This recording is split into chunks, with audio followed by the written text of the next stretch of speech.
I'm going to tell you a story of revenge, but let me warn you, it's incredibly violent. I'm referring to Geronimo, the great Apache warrior's decades-long hunt for vengeance. Let's talk about the Apache in the era Geronimo was born into. Comprising of various independent tribes and bands, the Apache were connected through language and culture. Each Apache community had its own political autonomy. There was no centralized government that controlled all Apache tribes. All Apaches were fiercely independent. They were predominantly a nomadic peoples known for their raiding capabilities. However, other Apache tribes like the Jicarilla embraced agriculture and more of a sedentary lifestyle. In the rugged landscapes of New Mexico, near the Gila River, a legend was born. Goyakla, better known as Geronimo, emerges from these sacred lands, and he's destined to become an unforgettable figure in world history. Geronimo was never meant to be a chief for his people. He was far too reckless. Instead, his path led him to become a revered medicine man of the Bedonkohe band of the Chiricahua Apache. Known for his spiritual abilities, he was believed to possess extraordinary power, from healing the sick to evading bullets. Some even say that Geronimo had the ability to bend time and space. He was certainly endowed with what Apaches called power, a profound and respected spiritual strength. In addition to becoming a medicine man for his people, he becomes one of the greatest Apache warriors ever. The annals of Apache history are graced with several esteemed warriors: Cochise, Mangus, Victorio, and of course the great female Apache warrior, Lozin.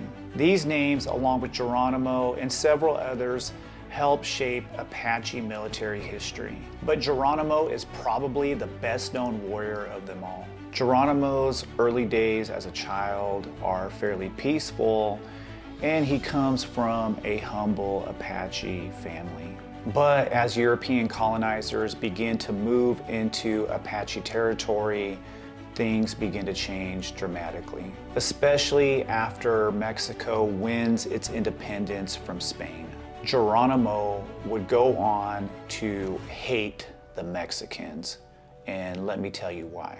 In the early 1800s, the Apaches faced relentless threats from outsiders. They were constantly at war with Mexico, defending their homelands from intruders. The violence gets so bad that the government of Chihuahua, Mexico places scalp bounties on the Apache people. Apache existence turns into a struggle for survival. Geronimo's people, the Bedonkohe, could only really rely on themselves amid these growing dangers. The Mexican government is paying up to $200 for every Apache scalp, including women and children. You even have mercenaries who are coming from all over simply to kill Apaches for profit.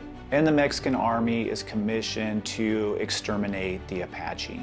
This is the genocidal environment that Geronimo is growing up in. And sadly, his life takes a tragic turn in 1858. At this time, he was a relatively unknown Apache warrior with a very young family. At a very early age, Geronimo would fall in love with a young Apache woman named Alope. They would go on to have 3 children. At this time, Geronimo is a young warrior for his people, but still a relative unknown. This would all change in an instant. While on a trading expedition, he would return home to a gut-wrenching scene. His wife, Alope, his mother, and 3 children are brutally murdered by the Mexican army. They were scalped and their bodies were badly mutilated. This horrifying massacre is going to change Geronimo forever, igniting a deep-seated hatred for Mexico. For the remainder of his life, he would kill countless Mexicans. Geronimo would burn all his family's belongings, which was customary for the Apache. Not long after the brutal murder of his family, Geronimo would have a vision. In his darkest hour, a voice would speak to him, promising to protect him in battle. "No gun will ever kill you, and I will guide your arrow straight," this voice assured. Given this new power, Geronimo was hell-bent on vengeance. He was forever a changed man, and he swore to avenge his family. This would begin his relentless campaign against those who wronged his people. For the next decade, Geronimo and about 200 warriors would seek revenge on the Mexicans for what happened to his family. We'll never know how many Mexicans Geronimo killed, but he definitely got his get back. In his later years, Geronimo would talk openly about his hatred for Mexico. This is what he had to say: "I have killed many Mexicans. I do not know how many, for frequently I did not count them. Some of them were not worth counting. It has been a long time since then, but I still have no love for the Mexicans. With me, they were always treacherous and malicious." Geronimo and these warriors utilized guerrilla warfare tactics and surprise attacks. These Apache warriors would terrorize the Mexicans. I'm going to share with you a story that perfectly demonstrates Geronimo's viciousness. Almost 30 years after the murder of his family in 1882, Geronimo hears about a massacre of Apaches in Mexico. This massacre, once again, is committed by the Mexican army. So when Geronimo hears about this, he decides to take a trip to Mexico. Specifically, Geronimo and these Apache warriors return to Chocolate Pass near Guyana. Geronimo and these Apache warriors meticulously planned an ambush for the despised Mexican commander Juan Mata Ortiz. This is the same officer who oversaw the massacre of these Apache people. These Apaches, some of the greatest warriors on earth, trapped Ortiz and his men on top of a hill. One by one, they killed every single Mexican soldier except for two. One was Juan Mata Ortiz. The other was a Mexican soldier that they allowed to live and return home. They wanted this soldier to tell the story of what took place on top of this hill. Ortiz was basically told he was going to be given a slow death. No arrow, no lance, no bullet. The Apaches, including Geronimo, built a fire pit and burned Juan Mata Ortiz alive.